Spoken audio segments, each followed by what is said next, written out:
Working at GameStop for several years provided a unique window into the world of gaming and retail, filled with its own quirks and challenges. One unforgettable encounter involved an unexpected proposition at the register. As a young and somewhat awkward employee, I found myself in an uncomfortable situation when a customer boldly asked me out on a date. Caught off guard, I stammered that I was at work and couldn't respond to such a request. Little did I know that this encounter would take a rather unsettling turn. After completing my shift, I closed the store and headed towards my car, only to discover that the same customer was waiting for me in the parking lot. It was a disconcerting experience that left me wary of the unexpected twists one could encounter in a retail job.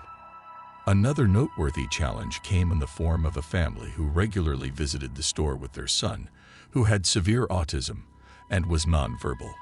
While I was always understanding and patient with customers, this situation was exceptional.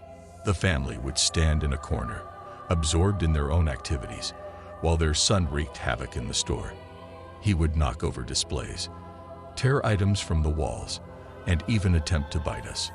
It was a difficult decision, but eventually I had to seek permission to ban them from the store for the safety and well-being of our employees. It's important to note that while some experiences may be challenging or unsettling, there were also moments of connection and camaraderie with customers. Some became lifelong friends, while others led to opportunities in the gaming industry or even personal relationships. Working at GameStop also exposed me to some rather unusual discoveries, such as finding explicit content on gaming devices, stumbling upon drugs hidden in game cases, and encountering gaming systems infested with cockroaches. It was indeed a unique and eye-opening journey through the gaming retail world. In retrospect, my time at GameStop was filled with a mix of memorable moments, both heartwarming and bizarre, that contributed to a broader understanding of the gaming community and the world of retail. I was enlisted to play a pivotal role in the grand opening of a new retail store. This store was unlike any other, where the manager, a gentleman, had made a rather peculiar hiring choice. His selections, to put it mildly, were exclusively women. It quickly became apparent that he was attempting to craft an environment reminiscent of what some might dub Hot GameStop. Word of our unique workplace setup began to spread like wildfire. Customers, even those residing closer to other stores, would make the trek to our location, not for the purpose of shopping, but rather to linger for hours on end. These patrons seemed more interested in socializing with our female staff than in any actual purchases.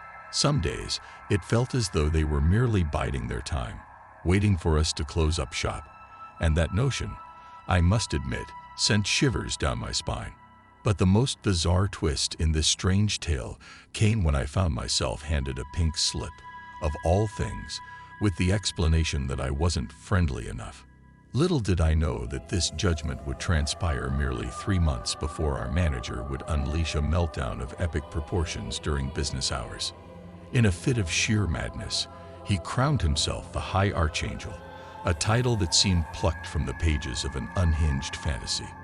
In a moment that defied all reason, he launched objects at an unsuspecting customer, sending them scattering in disbelief.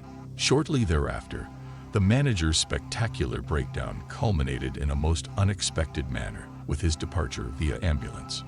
In retrospect, it dawns on me that my entire tenure at that store was a horror story unto itself.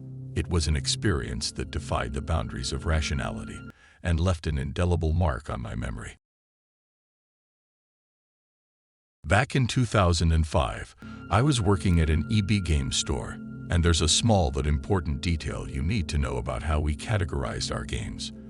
Unlike some stores that use the term used for games, we referred to them as pre-played. Now this distinction might seem minor, but it would soon become crucial to a memorable encounter. One day, a woman came into the store looking to purchase Sniper Elite for her husband.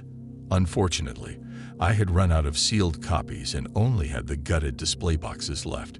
She wasn't bothered by this and decided to buy it at the new game price. A few hours later, my phone rings, and it's an angry man on the other end of the line. He claimed that I had sold his wife a used game but charged her for a brand new one. He even went on to identify her. I calmly explained the situation to him, recounting that we didn't sell used games. Instead, we offered pre-played copies. I assured him that the disc was taken from the case, sleeved and filed, which meant it had never been played and therefore qualified as a new copy. However, this gentleman was having none of it. He grew increasingly agitated, questioning my age. I was a mere 18 years old at the time, and boasting about his status as an older individual and a lawyer. He demanded a refund of the price difference between the new and pre-played versions of the game.